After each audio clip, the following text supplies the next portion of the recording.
एक तरफ जहां देश भर में श्री राम का नाम हर किसी की जुबान पर है, राम मंदिर को लेकर हर कोई बहुत उत्साहित है और अयोध्या मंदिर निर्माण का बेसब्री से इंतजार कर रहा है। वहीं वडोदरा में एक ऐसा मंदिर है जो कि राम द्वारा मंदिर के नाम से जाना जाता है और यहाँ पर श्री राम की मूर्ति की नहीं बल्कि रामायण और गुरुवाणी की पूजा की जाती है।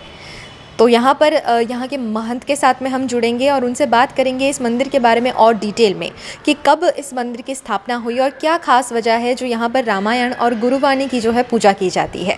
ये मंदिर की स्थापना आज से करीबन 250 वर्ष पहले स्वामी हमारे गुरु थे, स्वामी दुलेराम जी महाराज, उनके द्वारा स्थापित हुई और वो मूल राजस्थान से यहाँ आए थे और ये हरणी तालाब जो है वहाँ आके बैठे थे।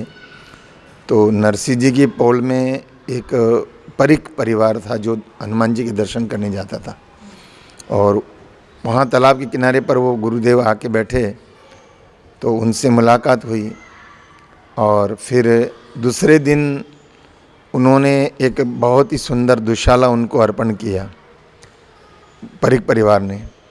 और तीसरे दिन जब वो गए तो वो दुशाला किसी भिखारी ने ओढ़ रखा था। तो उस भिखारी से पूछा भी तुम्हें किसने दिया, तो बोले वो संत ने मुझे दे दिया। तो परिक परिवार को ऐसा लगा कि ये इतना कोई त्यागी महापुरुष कोई संत ही हो सकता है। उनको प्रार्थना करी तो जहाँ पर ये रामद्वारा स्थापित है, ये उस समय में उस परिक परिवार का एक खेत हुआ करता था और वो परिक परिवार उनको कहा आप हमारे घर चलो नरसिंह जी के पौल में। तो बोले नहीं, हम बस्ती में नहीं जाएंगे। तो बोले हमारे खेत पे यहाँ विराजमान हो जाओ। तो यहाँ उनको विराजमान कर दिया। फिर वो पूरा परिक परिवार उनका भक्त बन गया और उन परिक परिवार ने ये जगह मंदिर बनाने के लिए अर्पण की और वो यहाँ 7 वर्ष तक रहे। उसके बाद में वो यहाँ से मंदिर अपने एक शिष्य को यहाँ छोड़ के और वो चले गए, यहाँ से इंदौर चले गए। इंदौर में मंदिर की स्थापना हुई, फिर भोपाल के अंदर उनके सीहोर में मंदिर की स्थापना हुई। ऐसे करके उन्होंने 32 रामद्वारे की स्थापना करी। हमारे यहाँ निर्गुण राम की उपासना करते, शब्द ब्रह्म राम की उपासना करते हैं और उसमें ये गुरुवाणी जो है, जो करीबन 275 वर्ष पहले की गुरु जी के हाथ से लिखी हुई वाणी है और उसमें रामायण भी है और गुरुवाणी भी है। उसका ही पूजन अर्चन हमारे यहाँ किया जाता है। शब्द ब्रह्म के रूप में राम की उपासना की जाती है। आतताइयों के द्वारा जब मंदिरों को तोड़ा जा रहा था, जो कि अयोध्या में यही मंदिरों को तोड़ दिया गया आतताइयों के द्वारा, तब जन भावनाओं में ऐसा हो रहा था कि भगवान अपनी रक्षा नहीं कर सकता, वो तो हमारी रक्षा कैसे करेंगे। और लोग जो हैं नास्तिक हो रहे थे। तब गुरुजी ने ये कहा कि मूर्ति को तो तोड़ा जा सकता है लेकिन परमात्मा को नहीं तोड़ा जा सकता, शब्द को नहीं तोड़ा जा सकता। इसलिए शब्द ब्रह्म के रूप में राम नाम की उपासना उन गुरुजी ने हम सबको बताई और कहा भाई मूर्ति टूट सकती है लेकिन परमात्मा नहीं टूट सकता और मूर्ति तुम्हारे साथ हमेशा नहीं रहेगी लेकिन शब्द ब्रह्म के रूप में, राम शब्द के रूप में परमात्मा तुम्हारे साथ रहेगा। इसलिए राम शब्द की उपासना करने की उन्होंने भक्तों को प्रेरणा प्रदान की। ये मेन गुरु जी दुले रामचरण जी महाराज और उनके ये शिष्य थे दुलेराम जी महाराज।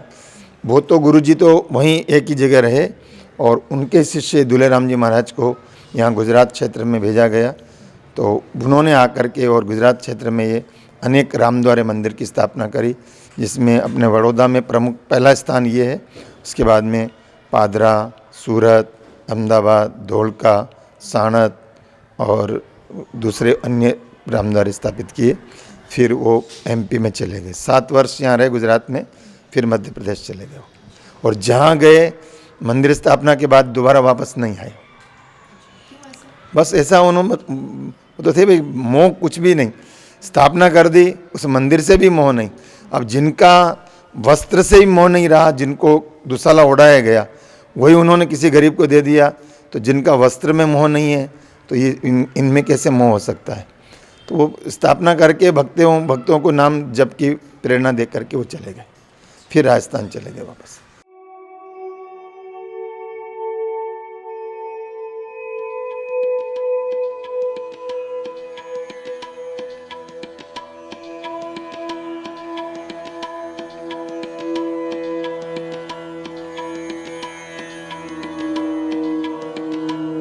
ये वो ग्रंथ है जिसको गुरुवाणी कहते हैं हम लोग, और उन गुरु जी की वाणी के शब्द हैं जो आप देखेंगे कि कितने सुंदर ढंग से उस समय लिखा गया है। और इसमें 36,500 मंत्र हैं, 36,500 उनके शब्द हैं।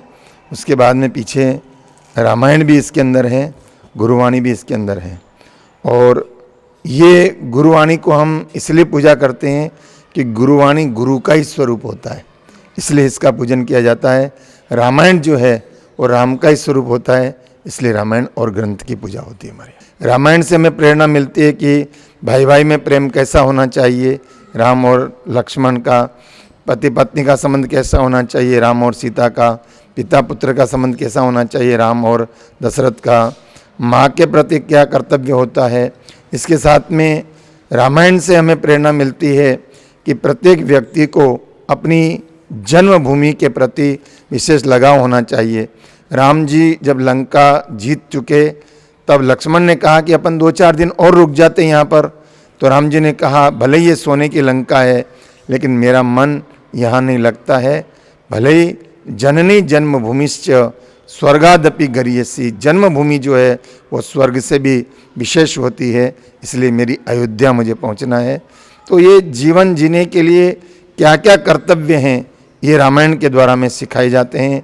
और गुरुवाणी जो है वो हमें प्रेरणा देती है कि हम अपने अच्छा जीवन जिएं, पवित्र जीवन जिएं, इसलिए गुरुवाणी और रामायण की पूजा की जाती है।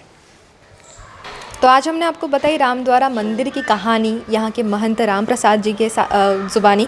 अगर आप पहले भी इस मंदिर में आ चुके हैं और आपको कुछ नया जानने मिला है तो हमें कमेंट सेक्शन में ज़रूर बताइएगा। अगर आपको ये वीडियो पसंद आया हो तो इस वीडियो को लाइक, शेयर, कमेंट कीजिएगा और जुड़े रहिए VNM TV के साथ।